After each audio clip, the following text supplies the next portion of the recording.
मजा आया। और मैं ये जो मजा है हिंदुस्तान के हर व्यक्ति को देना चाहता हूं।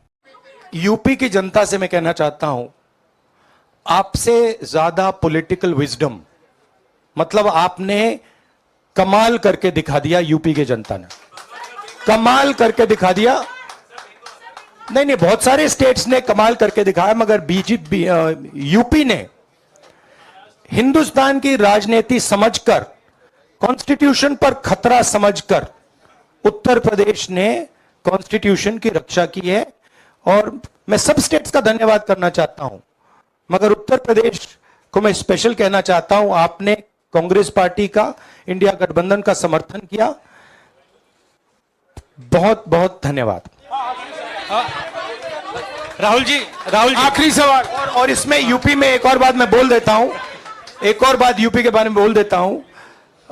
इसमें मेरी बहन प्रियंका गांधी का भी काम है, जो यहां पीछे छुपी हुई है। आज पूरे देश में उत्तर प्रदेश की बड़ी चर्चा हो रही है और इस यूपी का मतलब उत्तर प्रदेश भी है और आज यूपी का एक और मतलब भी है और वो है उलटफेर। पिछली बार बीजेपी ने उत्तर प्रदेश की 80 में से 62 सीटें जीती।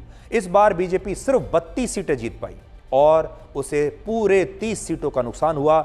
असल में ये 30 सीट अगर बीजेपी ने न हारी होती तो बीजेपी खुद ही बहुमत के पास पहुंच जाती, बहुमत ले लेती बीजेपी अपने दम पर।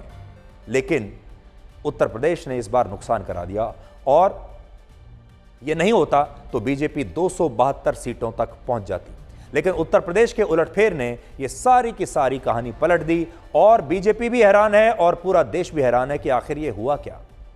जो अखिलेश यादव आज तक समाजवादी पार्टी के लिए एक भी चुनाव नहीं जीत पाए थे, ना तो उन्होंने विधानसभा का चुनाव जीतकर दोबारा सत्ता हासिल की और ना ही उन्होंने लोकसभा चुनाव में कोई शानदार कभी प्रदर्शन किया, लेकिन आज उन्होंने समाजवादी पार्टी को उत्तर प्रदेश की सबसे बड़ी पार्टी बना दिया, इंडिया गठबंधन की दूसरी सबसे बड़ी पार्टी बना दिया और भारत की तीसरी सबसे बड़ी पार्टी बना दिया, जिसके लिए आज अखिलेश यादव की लगातार निरंतर मेहनत की तारीफ होनी चाहिए। सबसे बड़ी बात यह कि जिस पूर्वांचल के गोरखपुर क्षेत्र से योगी आदित्यनाथ आते हैं और जिस पूर्वांचल की वाराणसी लोकसभा सीट से प्रधानमंत्री मोदी ने खुद चुनाव लड़ा, वहां बीजेपी 34 में से सिर्फ 12 सीटों पर जीत पाई और बाकी सीटों पर इंडिया गठबंधन जीत गया।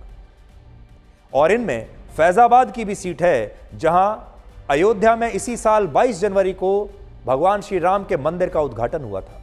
लेकिन आज समाजवादी पार्टी ने इस सीट पर भी बीजेपी को हरा दिया और राम मंदिर का मुद्दा न तो पूर्वांचल में चला और न ही उत्तर प्रदेश के दूसरे क्षेत्रों में इसका कोई असर हुआ।